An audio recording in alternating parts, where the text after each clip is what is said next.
Remittance বন্ধ করে দেন। আমি সমস্ত প্রবাসী ভাইদেরকে অনুরোধ করছি, আর আপনারা বাংলাদেশে ১ টাকাও রেমিট্যান্স পাঠাবেন না যতদিন পর্যন্ত এই বিমানবন্দরের চোরদের বিচার না হচ্ছে। আপনারা ১ টাকাও এদেশে আর রেমিট্যান্স পাঠাবেন না। আমরা প্রতিনিয়ত এমন ঘটনা দেখতে পাই, অল্প কিছুদিন পরপরই দেখতে পাই প্রবাসী ভাইদের লাগেজ থেকে জিনিস উধাও হয়ে যায়। আসলে এগুলো কে করে? এত সিকিউরিটির মাধ্যমে কিভাবে চুরি হয়ে যায়?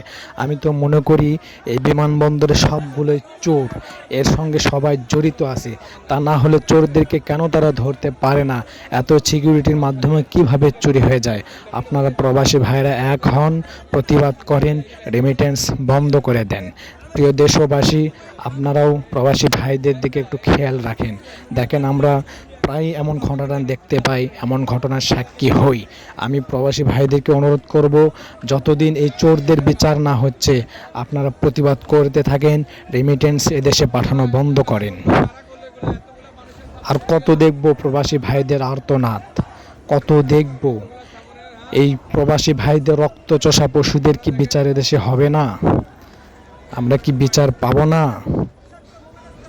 দেখেন ভাইদের কত আর্তনাদ, আপনজনদের জন্য কত আশা করে জিনিস নিয়ে আসে দেশে, কত পরিশ্রম হয়।